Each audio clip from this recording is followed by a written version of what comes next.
Welcome to big banner. Article 35A భారత రాజ్యాంగంలోకి ఎలా వచ్చింది? భారత పార్లమెంట్లో కనీసం చర్చ కూడా జరపకుండానే ఈ ఆర్టికల్ను అడ్డదారిలో భారత రాజ్యాంగంలో చేర్చారా? ఇంతకీ ఆర్టికల్ 370ని డాక్టర్ భీమ్రావ్ రామ్జీ అంబేద్కర్ ఎందుకు వ్యతిరేకించారు? ఈ ప్రశ్నలపై మన దేశంలో ఎందుకు విభిన్న వాదనలు వినిపిస్తాయి? ఇక కొంతమంది స్వయం ప్రకటిత మేధావులు, రచయితలు, సూడో సెక్యులర్, లెఫ్ట్ లిబరల్ అంటూ లెక్చర్లు దంచేసేవారంతా ఈ రెండు ఆర్టికల్స్ మన రాజ్యాంగంలో ఉండాల్సిందేనని చెబుతూ ఉంటారు. మరోవైపు సాంస్కృతిక జాతీయవాదులు మాత్రం ఈ రెండు ఆర్టికల్స్ను భారత రాజ్యాంగం నుండి ఎప్పుడో తొలగించాల్సిందని చెబుతూ ఉంటారు. తాజాగా వి ద సిటిజన్స్ అనే స్వచ్ఛంద సంస్థ సుప్రీంకోర్టులో పిల్ కూడా దాఖలు చేసింది. పశ్చిమ పాకిస్తాన్ నుంచి వలసొచ్చిన శరణార్థులు సైతం తాము ఆర్టికల్ 35A వల్ల నష్టపోతున్నామంటూ మరో వ్యాజ్యం వేశారు. దాంతో ఈ ఆర్టికల్పై ఇప్పుడు సరికొత్త చర్చ మొదలైంది. 35A అధికరణం. ఇదే ఇవాల్టి బిగ్ బ్యానర్. ఒకటే రాష్ట్రం కానీ రెండు రాజ్యాంగాలు. ఒక రాజ్యాంగం ప్రకారం వారు దేశ పౌరులు. అదే సమయంలో ఆ రాష్ట్ర రాజ్యాంగం ప్రకారం వారసులు ఆ రాష్ట్ర పౌరులే కారు. అంతేకాదు ఒక రాజ్యాంగం ప్రకారం వారు కాశ్మీర్ శాశ్వత నివాసులు. అదే జమ్మూ కాశ్మీర్ స్టేట్ రాజ్యాంగం ప్రకారం వారు అసలు ఆ రాష్ట్ర శాశ్వత నివాసులే కారు. లోక్సభ ఎన్నికల్లో మాత్రం ఓటెయ్యొచ్చు, కానీ అసెంబ్లీ ఎన్నికల్లో మాత్రం వారికి ఓటు హక్కే లేదు. అందరూ భారత పౌరులే అయినప్పుడు దేశంలో ఏ రాష్ట్రంలో లేనిది ఒక్క జమ్మూ కాశ్మీర్లోనే ఈ వివక్ష ఎందుకు? ఇది సహజ న్యాయ సూత్రాలకు విరుద్ధం కాదా?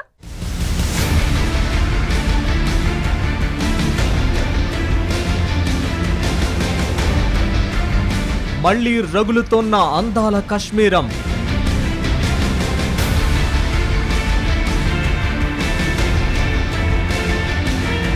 తెరపైకి మరో తేనె తుట్టే.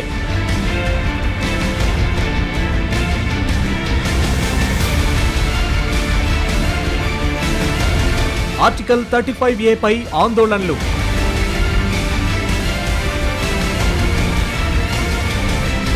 రద్దు చేయాలంటున్న జమ్మూ ప్రజలు.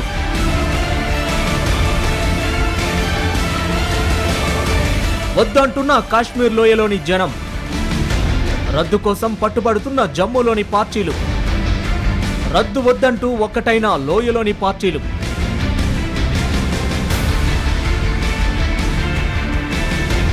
ఆందోళన బాట పట్టిన కాశ్మీర్ వేర్పాటువాదులు.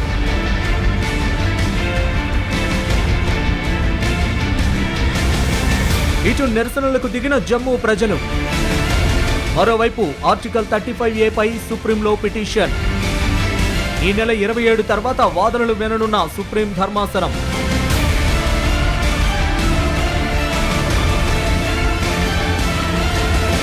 ఇంతకీ 35A ఏమిటి? పార్లమెంట్లో బిల్లు పెట్టకుండా, కనీసం పార్లమెంట్లో చర్చించకుండానే కేవలం రాష్ట్రపతి ఉత్తర్వులతో ఈ ఆర్టికల్ను రాజ్యాంగంలో చేర్చారా? ఈ ఆర్టికల్ ప్రకారమే జమ్మూ కాశ్మీర్కు ప్రత్యేక హోదా లభిస్తోందా?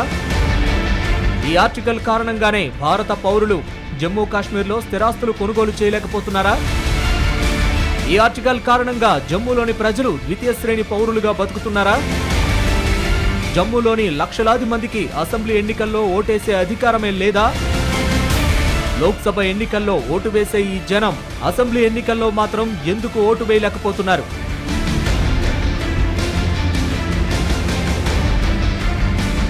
జమ్మూ కాశ్మీర్ వాసులకు ప్రత్యేక అధికారాలను కల్పిస్తున్న ఆర్టికల్ 35A పై విచారణను సుప్రీంకోర్టు వాయిదా వేసింది. ఆగస్టు 27 తర్వాత విచారణను చేపడతామని ప్రకటించింది. ఈ కేసులో కొద్దిసేపు మాత్రమే వాదనలు జరిగాయి. ఈ సందర్భంగా ప్రధాన న్యాయమూర్తి సిజేఐ దీపక్ మిశ్రా నేతృత్వంలోని ధర్మాసనం ఆసక్తికర వ్యాఖ్యలు చేసింది. 1954లో రాష్ట్రపతి ఉత్తర్వులతో 35A అధికరణను రాజ్యాంగంలో పొందుపరిచారని, దాని ప్రకారం జమ్మూ కాశ్మీర్కు ప్రత్యేక హోదా లభిస్తుంది. ఈ అధికరణ జమ్మూ కాశ్మీర్ ప్రజలకు ప్రత్యేక అధికారాలను కల్పిస్తున్నదని, దీని ప్రకారం భారతదేశానికి చెందిన ఇతర రాష్ట్రాల పౌరులు జమ్మూ కాశ్మీర్లో స్థిరాస్తులు కొనుగోలు చేయడానికి వీల్లేకుండా పోయిందని వ్యాఖ్యానించింది. అయితే ఆ హోదా ఇవ్వడం రాజ్యాంగ విరుద్ధమా కాదా అనే అంశాన్ని పరిశీలించనున్నట్లు సుప్రీం ధర్మాసనం తెలిపింది. We can't be terrorized by all this. Who the hell they think they can shut down? They can't shut down. We can make everything work there. But this is clear that they are all doing it under the instigation of extremist elements and Pakistan to not allow any change. I mean, this is so ridiculous that a woman marrying outside Kashmir state, they will not get any rights, whereas a man marries, it's okay. So many other things. It's just totally unconstitutional. And therefore, I would like to see the Supreme Court strike it down. అటు కేశవానంద భారతి కేసులో 13 మంది సభ్యుల ధర్మాసనం ఇచ్చిన తీర్పును ఈ సందర్భంగా పరిగణలోకి తీసుకుంటామని ధర్మాసనం పేర్కొంది. మరోవైపు ఈ అంశం సున్నితమైన విషయమైనందున కాశ్మీర్కు సంబంధించి వేర్వేరు వర్గాలతో సంప్రదించాకే కేంద్రం తన వైఖరిని తెలియజేస్తుందని అటార్నీ జనరల్ కేకే వేణుగోపాల్ ధర్మాసనానికి తెలిపారు. ఈ కేసు విచారణను వాయిదా వేయాలని ఆయన సుప్రీంకోర్టును కోరారు.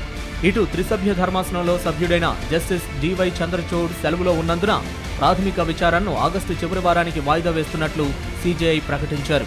ఆర్టికల్ 35A దాఖలైన పలు పిటిషన్లపై విచారణను 5 సభ్యుల రాజ్యాంగ ధర్మాసనానికి అప్పగించాలా వద్దా అనేది త్రిసభ్య ధర్మాసనం నిర్ణయిస్తుందని సిజేఐ దీపక్ మిశ్రా, న్యాయమూర్తి జస్టిస్ ఏఎం ఖన్విల్కర్ తెలిపారని న్యాయవాదులు చెప్పారు.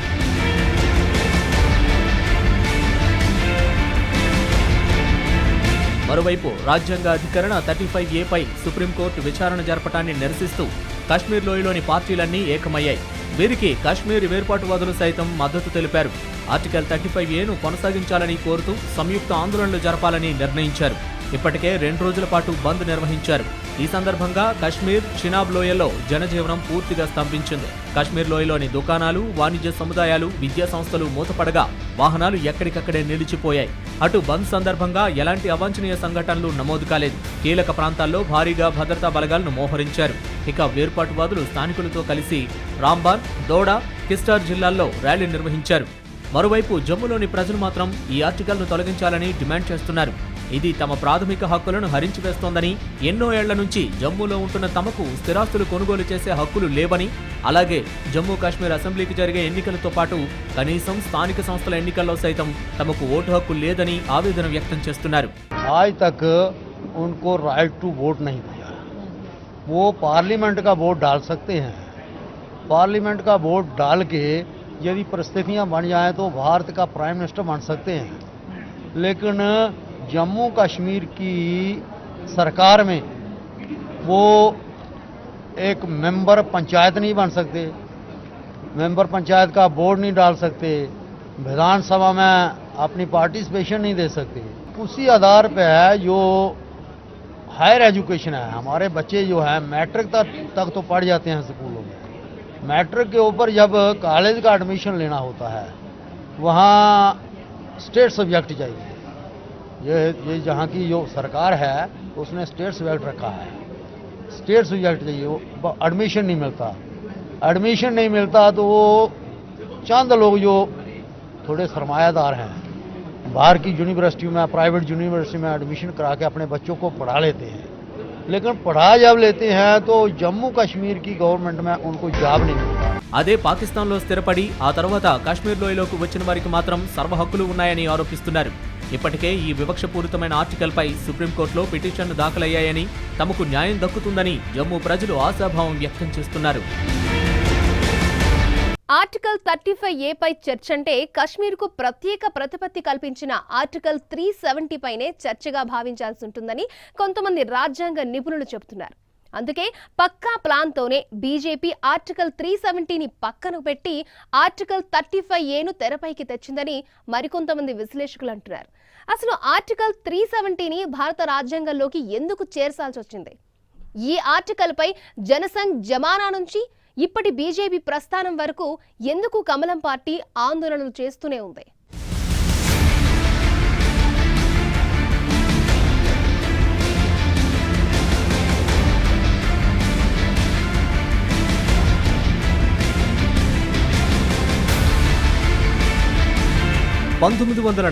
లో భారత్ యూనియన్లో విలీనమైన జమ్మూ కాశ్మీర్ ఆనాటి నుంచే జమ్మూ కాశ్మీర్ను పూర్తి ఇస్లామిక్ రాజ్యంగా మార్చేందుకు కుట్రలు జరిగాయా?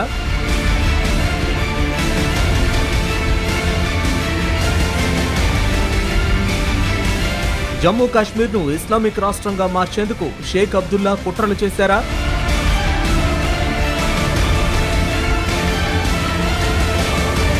ఈ కుట్రల్లోంచే ఆర్టికల్ 370 పుట్టుకొచ్చిందా? ఆర్టికల్ 370 పై మార్క్స్, మెకాలేవాదులు కావాలనే తప్పుడు రాతలు రాశారా? తమదైన సంకుచిత భావనలతో దేశ ప్రజలను మభ్యపెట్టారా? ఇంతకీ ఈ ఆర్టికల్ 370 ఏంటి? ఈ ఆర్టికల్తో దేశానికి లాభమా, నష్టమా?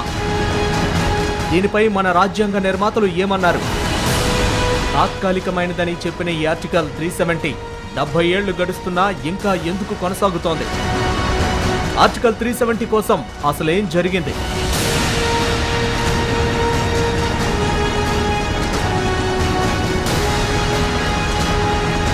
భారత యూనియన్లోని అనేక రాష్ట్రాల్లో జమ్మూ కాశ్మీర్ కూడా ఒక్కటే.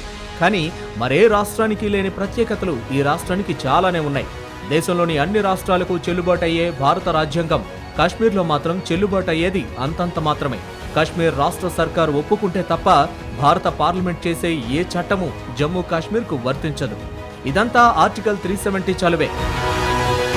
ఒక్కటే కాదు, ఇంకా ఇలాంటి ఎన్నో ఆర్టికల్లో ఉన్నాయి. –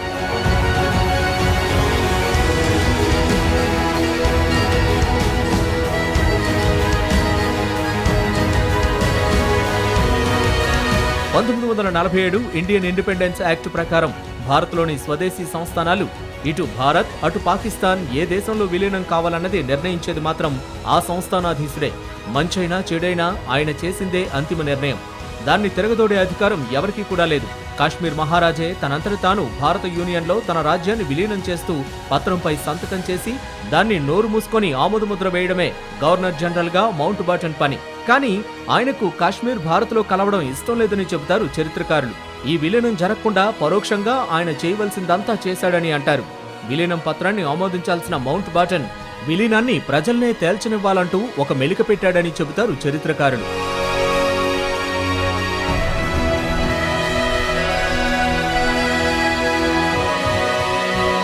కాశ్మీర్ మహారాజా హరిసింగ్ విలీన పత్రంపై సంతకం పెట్టగానే పండిట్ నెహ్రూ రాజును పక్కన పెట్టారు. షేక్ అబ్దుల్లాకు కాశ్మీర్ పరిపాలనా బాధ్యతలు అప్పజెప్పాడు. రక్షణ, విదేశీ వ్యవహారాలు, కమ్యూనికేషన్లు మాత్రమే భారత ప్రభుత్వానికి దాఖలు పరచాలని విలీనం అగ్రిమెంట్లో ఉన్నది. కాశ్మీర్ రాజులాగే దేశంలోని మిగిలిన 500కు పైగా సంస్థానాధీశులు కూడా ఈ అగ్రిమెంట్ పత్రాలపైనే సంతకాలు చేశారు కూడా. అయితే ఇక్కడే షేక్ అబ్దుల్లా తన అసలు రంగును బయటపెట్టాడు.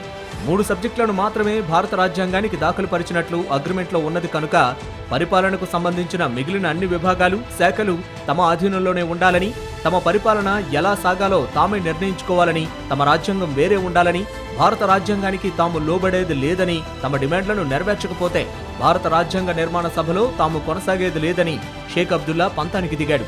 అయితే కాశ్మీర్ను భారత్లో విలీనం చేసిన మహారాజా హరిసింగ్ మాత్రం ప్రత్యేక ప్రతిపత్తి కోరలేదు. కానీ నెహ్రూ ఎంతగానో నమ్మిన షేక్ అబ్దుల్లా ఈ కోరికను కోరాడు.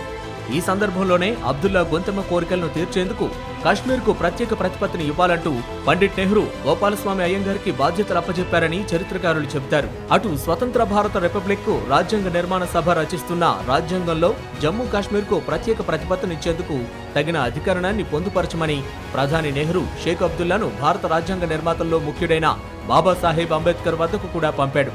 అబ్దుల్లా కోరికలు విన్న తర్వాత, మిస్టర్ అబ్దుల్లా, మీరు కోరేదేంటంటే భారత్ కాశ్మీర్ను రక్షించాలి, భారత్ కాశ్మీర్ను అభివృద్ధి చేయాలి, కాశ్మీరీలకు భారత పౌరులుగా సమాన హక్కులు ఉండాలి. కానీ భారత్కు, భారతదేశ పౌరుడెవ్వరికీ కాశ్మీర్లో మాత్రం ఎలాంటి హక్కులు ఉండకూడదని మీరు అంటారు. నేను భారత్కు న్యాయశాఖ మంత్రిని. నా దేశ ప్రయోజనాలకు, నా దేశ హితానికి నేను ద్రోహం చేయలేనంటూ వ్యతిరేకించాడు బాబాసాహెబ్. ఇండియన్ యూనియన్లో 550 పైచిలుకు సంస్థానాల్లో దేనికి లేని ప్రత్యేక ప్రతిపత్తిని జమ్మూ కాశ్మీర్కు అనుమతిస్తే రాగల అనర్థాలేమిటో బాబాసాహెబ్ అంబేద్కర్ ముందే గ్రహించాడు. అందుకే అబ్దుల్లా అడ్డగోలు డిమాండ్లను సమ్మతించేది లేదని ఆయన కరాఖండిగా తిరస్కరించాడు. అటు కాశ్మీర్ అంశాన్ని ఐక్యరాజ్య సమితికి తీసుకెళ్లింది కూడా నెహ్రూనే. దాంతో ఐక్యరాజ్య సమితి వెంటనే యుద్ధాన్ని నిలిపివేయించింది. 3 తీర్మానాలు చేసింది. 1, కాశ్మీర్ ఆక్రమిత భాగాల నుంచి పాకిస్తాన్ దళాలు వెంటనే వెనక్కి వెళ్లాలి. మొత్తం 2 కాశ్మీర్లలో, అంటే అటు పాక్ ఆక్రమిత కాశ్మీర్లోనూ ఇటు జమ్మూ కాశ్మీర్లోనూ శాంతి భద్రతలను కాపాడాల్సిన బాధ్యత భారత దళాలపై ఉందని పేర్కొంది. అలాగే ప్లెబిసైట్, ప్రజాభిప్రాయ సేకరణ ప్రకారం నిర్ణయం. ఈ ప్లెబిసైట్లో భారత్కు అనుకూలంగా జనాదేశం రావాలంటే అబ్దుల్లా అండ ఉండాలని నెహ్రూ భావించారు. అటు మౌంట్ బాటన్ పెట్టిన షరతుల వల్ల కాశ్మీర్ విలీనాన్ని ప్రజాప్రతినిధుల సభ ఆమోదిస్తే తప్ప ఖరారైనట్లు కాదు. దాంతో తాను సృష్టించిన సమస్యలకు తానే బాధ్యత వహించవలసిన పరిస్థితి నెహ్రూకు ఏర్పడింది. తాను నమ్మిన పటేల్తోనే రాజా హర్సింగ్ను కాశ్మీర్ను విడిచి వెళ్లాలని చెప్పించాడు నెహ్రూ. మహారాజు తన కుమారుడు కరణ్ సింగ్కు రాజ్ ప్రముఖ బాధ్యతలు అప్పగించి కాశ్మీర్ విడిచి వెళ్లిపోయాడు. ఇక కాశ్మీర్కు తానే సుల్తాన్ అన్నట్లుగా వ్యవహరించాడు షేక్ అబ్దుల్లా. అటు మహారాజు కాశ్మీర్ వదిలి వెళ్లిన వెంటనే మిగతా రాష్ట్రాలకు లేని ప్రత్యేక ప్రతిపత్తిని రాజ్యాంగపు ఏర్పాట్లయ్యే వరకు భారత రాజ్యాంగంలో పొందుపరచడానికి ఢిల్లీ పెద్దలు అంగీకరించారు. ఇటు ఢిల్లీలో ఒప్పుకొని వచ్చిన అగ్రిమెంట్కు శ్రీనగర్ రాగానే తూట్లు పొడిచే పనిచేశాడు అబ్దుల్లా. స్థానిక ముస్లింలలో ఢిల్లీ అగ్రిమెంట్పై రచ్చ చేయించాడు. జమ్మూ కాశ్మీర్లో ముస్లింల ఆధిక్యానికి లోబడే ఇక్కడ రాజ్యాంగం ఉండాలని, ప్రజలెన్నుకునే రాజ్యాంగ సభ కాకుండా అబ్దుల్లా గవర్నమెంటే కాశ్మీర్ రాజ్యాంగం రాయాలని, అలాగే భారత రాజ్యాంగంలోని ఏ నిబంధనలు కూడా కాశ్మీర్కు వర్తించరాదని తన పార్టీ నాయకుల చేత చెప్పించాడు. ఈ విషయాలన్నీ ఢిల్లీ పెద్దలకు తెలియకుండా జాగ్రత్త పడ్డాడు. ఆ తర్వాత భారత రాజ్యాంగ ముసాయిదా తయారయ్యేంత వరకు ఊరుకున్నాడు. ఢిల్లీ అగ్రిమెంట్ మేరకు జమ్మూ కాశ్మీర్ నిమిత్తం ప్రత్యేకంగా రూపొందించిన అధికరణ ముసాయిదాను తమ ఆమోదానికి పంపించాక దానికి అంగీకరించేది లేదని నేషనల్ కాన్ఫరెన్స్ వర్కింగ్ కమిటీ చేత 1949 అక్టోబర్ 12న తీర్మానం చేయించాడు. దాంతో కాశ్మీర్ వ్యవహారాలు చూస్తున్న గోపాలస్వామి అయ్యంగార్ ఒక్కసారిగా కంగుతిన్నాడు. అటు దేశంలో మిగతా సంస్థానాల్లాగే జమ్మూ కాశ్మీర్ భారత్లో విలీనమైన తరువాత కూడా మిగతా వాటికి లేని ప్రత్యేక ప్రతిపత్తి మాత్రం ఎందుకని కాంగ్రెస్ పెద్దలు కూడా గోపాలస్వామి అయ్యంగార్ను తూపారబట్టారు. దాంతో అయ్యంగార్ మళ్లీ సర్దార్ పటేల్ను ఆశ్రయించాడు.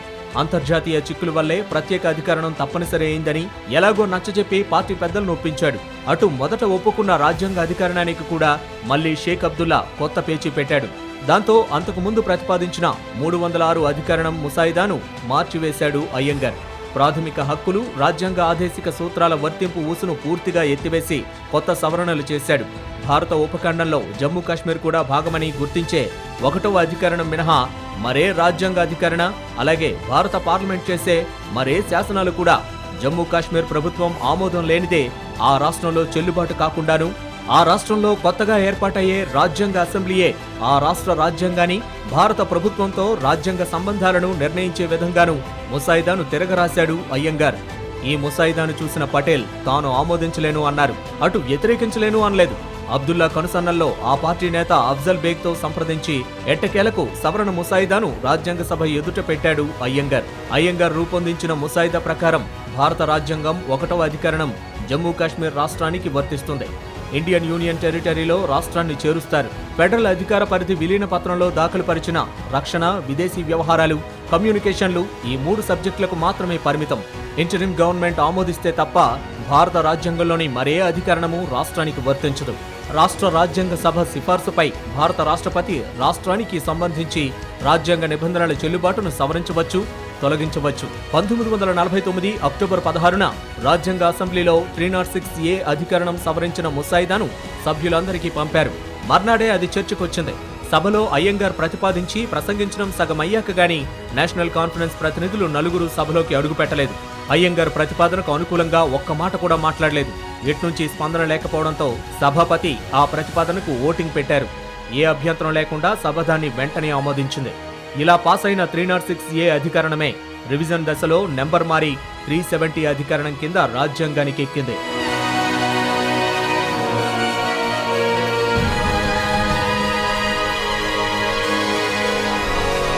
ఆర్టికల్ 370తో పాటు ఆర్టికల్ 35A కారణంగా జమ్మూ కాశ్మీర్లో ముఖ్యంగా జమ్మూ లడక్ ప్రాంతానికి చెందిన ప్రజలు ఎన్నో వివక్షలకు గురవుతున్నారు అనే వాదనలు ఉన్నాయి.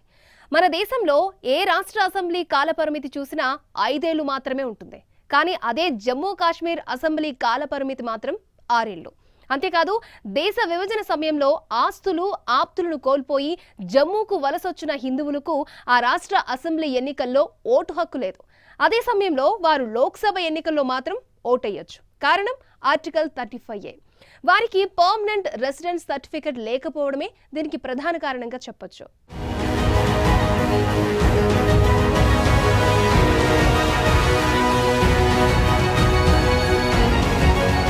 లోక్సభకు మాదిరిగా ప్రతి రాష్ట్రంలోని లెజిస్లేటివ్ అసెంబ్లీకి ఎన్నికలు వయోజనుల ఓటింగ్ ప్రాతిపదికన జరుగుతుంది. భారత పౌరుడై ఉండి 18 ఏళ్ల వయసు నిండిన ప్రతి వ్యక్తి ఎన్నికలలో ఓటరుగా నమోదయ్యే హక్కు కలిగి ఉంటారని భారత రాజ్యాంగం 326వ అధికరణం చెబుతుంది. సర్వోత్కృష్టమైన రాజ్యాంగమే ఓటు హక్కు ఇచ్చింది కదా అని జమ్మూ కాశ్మీర్లో నివసించే ఏ భారత పౌరుడికైనా అక్కడి రాష్ట్ర అసెంబ్లీ ఎన్నికల్లో ఓటు హక్కు ఆటోమేటిక్గా లభిస్తుందని అనుకుంటే పొరపాటే. భారత రాజ్యాంగంలో చెప్పిన ప్రకారం 18 ఏళ్లు నిండి భారత పౌరసత్వం ఉన్నంత మాత్రాన కాశ్మీర్ అసెంబ్లీకి ఓటు వేయడానికి సరిపోదు. ఆ రాష్ట్ర రాజ్యాంగం ప్రకారం శాశ్వత నివాసాలుగా గుర్తింపు ఉన్నవారు మాత్రమే ఓటు వేసే హక్కుంటుంది. జమ్మూ కాశ్మీర్లో ఎవరు శాశ్వత నివాసులు అన్న పదాన్ని నిర్వహించడం కోసం వారికి ప్రత్యేక హక్కులు, అధికారాలు కల్పించేందుకు ఆనాటి ప్రధాని నెహ్రూ షేక్ అబ్దుల్లా ఒత్తిడితో ఆర్టికల్ 35A తీసుకొచ్చారు. ఈ ఆర్టికల్పై భారత పార్లమెంట్లో కనీసం చర్చ కూడా జరగలేదు. అంతేకాదు రాజ్యాంగ సవరణ రూపంలో కూడా దానిని చూపించలేదు. 1954 మే 14న రాష్ట్రపతి ఉత్తర్వుల ద్వారా రాజ్యాంగంలో చేర్చటం జరిగింది. దీని ప్రకారం జమ్మూ కాశ్మీర్కు చెందిన మహిళ ఆ రాష్ట్ర వెలుపలి వ్యక్తిని వివాహం చేసుకున్నట్లయితే ఆమెకు, ఆమె సంతానానికి ఆ రాష్ట్రంలో ఆస్తి హక్కులు, ఉపాధి అవకాశాలు ఉండవు. శాశ్వత నివాసాలుగా గుర్తింపు పొందిన వారు మాత్రమే అక్కడి కళాశాలల్లో ప్రవేశాలకు, ఉపకార వేతనాలకు, ప్రభుత్వ ఉద్యోగాలకు, ఇతరత్ర సర్కారీ సాయాలకు అర్హులు.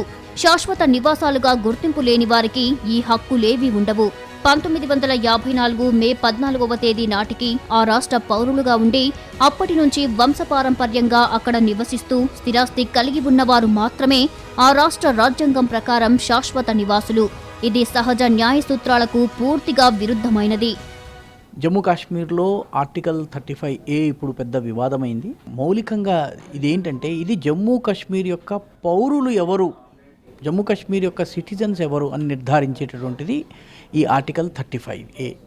ఆర్టికల్ 35A ప్రకారము రాష్ట్ర ప్రభుత్వము ఎవరినైతే స్థానికులుగా గుర్తిస్తుందో వాళ్ళు మాత్రమే స్థానికులు. కాబట్టి ఆర్టికల్ 35A ప్రకారము గుర్తించబడని వాళ్ళు ఎవరైతే ఉన్నారో వాళ్ళు స్థానికులు గారు. అలాగే ఇతర రాష్ట్రాల నుంచి వచ్చి జమ్మూ కాశ్మీర్లో స్థిరపడిన వారు, పాకిస్తాన్ నుంచి వలస వచ్చిన హిందువులు కాశ్మీర్ రాజ్యాంగం ప్రకారం శాశ్వత నివాసులు కారు. వీరికి లోక్సభ ఎన్నికల్లో ఓటు హక్కు ఉంటుంది, కానీ కాశ్మీర్ అసెంబ్లీకి ఓటు వేసే హక్కు మాత్రం ఉండదు. మన దేశంలో ఏ రాష్ట్ర విధానసభకు, విధానమండలికి ఎన్నికయ్యే ఏ సభ్యుడైనా భారత రాజ్యాంగానికి పూర్తి విధేయత, విశ్వాసం కలిగి ఉంటానని ప్రమాణం చేసి తీరాలని 188వ అధికరణంలో పేర్కొన్న 3rd షెడ్యూల్ నిర్దేశిస్తుంది. ముఖ్యమంత్రికి, మంత్రులకు, హైకోర్టు చీఫ్ జస్టిస్కి, న్యాయమూర్తులకు కూడా ఈ ప్రమాణం తప్పనిసరి. కానీ జమ్మూ కాశ్మీర్ రాష్ట్రంలో మాత్రం ఆ రాష్ట్ర ముఖ్యమంత్రి, మంత్రులు, ఎమ్మెల్యేలు, న్యాయమూర్తులు ఆ రాష్ట్ర రాజ్యాంగానికి విధేయులుగా ఉంటామని, అలాగే చేసి తీరాలని కాశ్మీర్ రాష్ట్ర రాజ్యాంగం 64, 97 సెక్షన్లు చెబుతున్నాయి. 1993లో వచ్చిన మానవ హక్కుల రక్షణ చట్టం సైతం కాశ్మీర్లో అమలు కాదు. ఇక కాశ్మీర్లో ముస్లింల మానవ హక్కులు మంటగలిశాయని శోకాలు పెట్టే కుహాన సెక్యులర్ వాదులు ఈ చట్టం అమలు కోసం మాత్రం మాటైనా మాట్లాడరు. అలాగే భారత ఎలక్షన్ కమిషన్ కమిషనర్లను రాజ్యాంగం 324 అధికరణం కింద భారత రాష్ట్రపతి నియమిస్తారు. అయితే చీఫ్ ఎలక్షన్ కమిషన్ కు జమ్మూ కాశ్మీర్లో ఎన్నికలు నిర్వహించాలంటే ఆ రాష్ట్ర రాజ్యాంగం 138వ సెక్షన్ ప్రకారం అక్కడి పాలకుల నుంచి నియామక పత్రం పొందితే గాని ఎన్నికలు నిర్వహించలేరు. భారత రాజ్యాంగం ముందు పౌరులందరూ సమానమే, కానీ జమ్మూ కాశ్మీర్ రాజ్యాంగం ముందు మాత్రం భారత పౌరులు సెకండ్ క్లాస్ సిటిజన్లే. కొన్ని దశాబ్దాల నుంచి కాశ్మీర్లోనే స్థిరపడ్డ వారెవరైనా సరే శాశ్వత నివాసాలు అన్న గుర్తింపు లేకపోతే అసెంబ్లీ ఎన్నికల్లో ఓటు మాత్రమే కాదు, ఆ రాష్ట్రంలో ఎక్కడ స్థిరాస్తి కొనడానికి వీల్లేదు. విద్యా సంస్థల్లో ప్రవేశాలు, ఉద్యోగ నియామకాల్లో వారికి అవకాశం దక్కదు. ఇంకా కాశ్మీర్లో శాశ్వత నివాస హోదా ఉన్న మహిళ వేరే రాష్ట్రానికి చెందిన భారత పౌరుడిని వివాహం చేసుకుంటే ఆమె కాశ్మీరీ అనే ప్రత్యేక గుర్తింపు కూడా పోతుంది. అంతేకాదు కాశ్మీర్లో శాశ్వత నివాస అర్హత లేనివారు ఆ రాష్ట్ర అసెంబ్లీకే కాదు, కనీసం గ్రామ పంచాయతీలో సభ్యుడు కాలేడు. 1947 దేశ విభజన విషాద ఘటనలో చితికి శరణార్థులుగా జమ్మూకు వచ్చి స్థిరపడిన హిందువులకు ఇప్పటికీ జమ్మూ కాశ్మీర్ పర్మనెంట్ రెసిడెన్స్ సర్టిఫికేటే లభించలేదు. అదే సమయంలో పాకిస్తాన్ నుంచి, బర్మా నుంచి, బంగ్లాదేశ్ నుంచి అక్రమంగా వలస వచ్చే ముస్లింలకు మాత్రం ఆ రాష్ట్ర రీసెటిల్మెంట్ ప్లాన్ కింద శాశ్వత కాశ్మీర్ నివాసులుగా గుర్తింపును దర్జాగా పొందవచ్చు. చెబుతూ పోతే ఇలాంటి చోద్యాలు కొల్లలు కొల్లలుగా మనకు కనిపిస్తాయి. వీటిని విన్నవారెవరు జమ్మూ కాశ్మీర్ మన దేశంలో అంతర్భాగమంటే ఎవరూ నమ్మరు. కానీ ఇది నిప్పులాంటి నిజం. కాశ్మీర్ మన దేశంలో అంతర్భాగమైనా కూడా దేశంలో మరే రాష్ట్రానికి లేని ప్రత్యేక మినహాయింపులు ఈ రాష్ట్రానికి ఉన్నాయి. ఇలాగ 35A ఇష్టారాజ్యంగా ఎవరు స్థానికులు కాదో నిర్ధారణ చేస్తుంది. ఈరోజు బర్మా నుంచి వచ్చినటువంటి రోహింగ్యాలకు PRC అంటే పర్మనెంట్ రెసిడెన్షియల్ సర్టిఫికేట్ ఇచ్చారు. కానీ అక్కడే కాశ్మీర్లో దాదాపు 6 దశాబ్దాలుగా ఉన్నటువంటి వెస్ట్ పాకిస్తానీ రెఫ్యూజీస్ ఉన్నారు. దాదాపు 2.5-3 లక్షల మంది పాకిస్తాన్ నుంచి కాశ్మీర్లోకి శరణార్థులుగా వచ్చినటువంటి పంజాబీలు. వాళ్ళకి ఏ రకమైన హక్కు లేదు, వాళ్ళకి పౌరసత్వం లేదు, వాళ్ళు రాష్ట్ర ప్రభుత్వానికి ఓటు కూడా వేయలేరు. కాబట్టి ఆర్టికల్ 35A ఏదైతే ఉందో ఇది ప్రజల మధ్య వివక్షను పెంచుతుంది. కొన్ని వర్గాలకు మేలు చేసి చాలా వర్గాలకి, ముఖ్యంగా హిందూ ప్రజానీకానికి నష్టం చేసేటటువంటిది. ఇది పార్లమెంటులో చట్టం చేయబడి వచ్చినటువంటిది కాదు. ఇది పార్లమెంటుతో సంబంధం లేకుండా, పార్లమెంట్లో చర్చించకుండా రాష్ట్రపతి ఇచ్చినటువంటి 1954 మార్చిలో ఇచ్చినటువంటి ఆదేశం ఇది. ప్రెసిడెన్షియల్ ఆర్డర్ ఇది. ప్రెసిడెన్షియల్ ఆర్డర్, దీనికి పార్లమెంట్ శాంక్షన్ లేదు. పార్లమెంటు శాంక్షన్ లేకుండా ఏది రాజ్యాంగంలోకి రాకూడదు, కానీ ఇది వచ్చింది. భారత యూనియన్లో 70 ఏళ్ల కిందటే కలిసిపోయిన జమ్మూ కాశ్మీర్ రాష్ట్రంలో ఇతర రాష్ట్రాల నుంచి వచ్చిన భారత పౌరులు, అటు పాకిస్తాన్ నుంచి శరణార్థులుగా వలస వచ్చిన హిందువులు, సిక్కులు ఈనాటికి కూడా సెకండ్ క్లాస్ సిటిజన్లుగా వివక్షకు గురవుతూనే ఉన్నారు. కాశ్మీర్ గడ్డపై హిందుస్థానీలకు ఆస్తి హక్కు ఉండదు, ఓటు హక్కు ఉండదు. ఆర్టికల్ 35A, ఆర్టికల్ 370 మన జాతీయ సమైక్యతకు, సమగ్రతకు గుండెల్లో ముల్లులా తయారైందే. ఇండియన్ యూనియన్లో విలీనమైన సందర్భంలో సంస్థానాధీశులకు భారత ప్రభుత్వం మాట ఇచ్చినా రాజభరణాలనే ఇందిరాగాంధీ హయాంలో అవలీలగా ఎత్తివేయగలిగినప్పుడు అదే విలీన ఘట్టానికి సంబంధించి 370 ఆర్టికల్ను, అలాగే 35Aను మన రాజ్యాంగం నుంచి తప్పక ఏరిపారేయవచ్చు. అది ఓటు బ్యాంకు రాజకీయాలను పక్కన పెట్టి దేశహితమే ప్రధానం అనే సంకల్పంతోనే ఇది సాధ్యమవుతుంది.